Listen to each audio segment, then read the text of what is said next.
Hi guys, என்ன lunch செய்யுதுன்னு யோசிக்கிறதுலேருந்து கொஞ்சம் வெளியே வந்துருங்க. இன்றைக்கி ஃபுல் ஆஃப் மெனு தான் சொல்ல போகிறேன். வேர்க்கடலை சாதம், பன்னீர் ரோஸ்ட் பண்ணது, மக்கானா, மூணுமே எப்படி செய்யலான்னு பார்க்கலாம் வாங்க. ஒரே வீடியோவில் எல்லாமே வந்துடுங்க.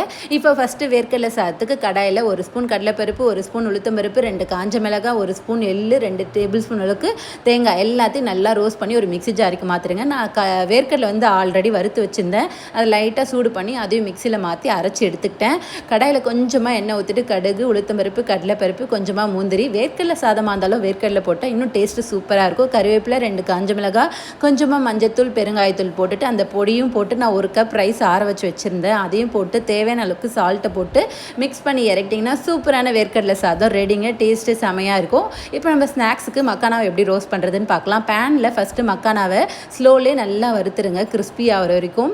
இப்போ அதே பேன்லேயே கொஞ்சமாக நெய் ஊற்றிட்டு 1/4 ஸ்பூன் மஞ்சத்தூள், தேவையான அளவுக்கு சில்லி பவுட்ரு, கொஞ்சமாக சால்ட்டை போட்டு மக்கானாவை போட்டு ஸ்லோலி நல்லா மிக்ஸ் பண்ணுங்கள். இறக்கிறதுக்கு கொஞ்சம் நேரம் முன்னாடி ஒரு 1/4 டேபிள் அளவுக்கு சுகரை போட்டு நல்லா மிக்ஸ் பண்ணி இறக்கினீங்கன்னா சூப்பராக இருக்கும். அந்த சுகர் மேலே கேரமலைஸ் ஆகி சாப்பிடும்போது டேஸ்ட்டு செம்மையாக இருக்கும், கலரும் நல்லா கொடுக்கும். இப்போ பன்னீர் எப்படி ரோஸ்ட் பண்ணுறேன்னு பார்க்கலாம் வாங்க.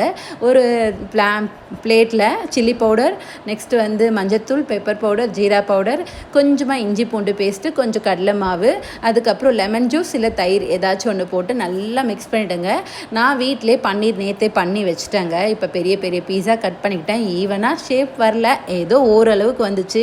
நான் வீடியோ ஆன் பண்ண நினச்சேன், தயிர்லாம் போட்டதை பார்த்தா காட்டவே இல்லை, வீடியோ ஆன் பண்ணல. இது எல்லாத்தையும் போட்டுட்டு பன்னீரை போட்டு நல்லா மிக்ஸ் பண்ணிவிட்டு ஒரு 10 நிமிஷம் ரெஸ்ட்டு கொடுத்துருங்க. அப்படியே இருக்கட்டும்னு சொல்லிட்டு ஃப்ரிட்ஜில் கூட எடுத்து வச்சிடலாம், சூப்பராக இருக்கும். அதுக்கப்புறம் ஒரு பேனில் கொஞ்சமாக எண்ணெய் ஊற்றி பன்னீரை எடுத்து வச்சு நல்லா எல்லா பக்கமும் திருப்பி போட்டு ரோஸ்ட் பண்ணி எடுத்திங்கன்னா சூப்பரான பன்னீர் ரோஸ்ட்டும் ரெடி ஆகுங்க. டேஸ்ட்டு செம்மையாக இருக்கும்.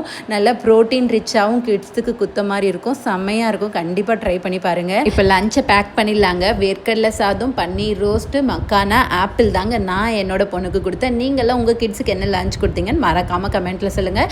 இந்த மாதிரி லஞ்ச் மெனுலாம் பார்க்கணுன்னா மறக்காமல் நம்மளோட சேனலை சப்ஸ்கிரைப் பண்ணிவிடுங்க. அப்படியே உங்கள் ஃப்ரெண்ட்ஸ்க்கும் இந்த வீடியோவை ஷேர் பண்ணுங்கள். மகிழ்ச்சி. Bye guys.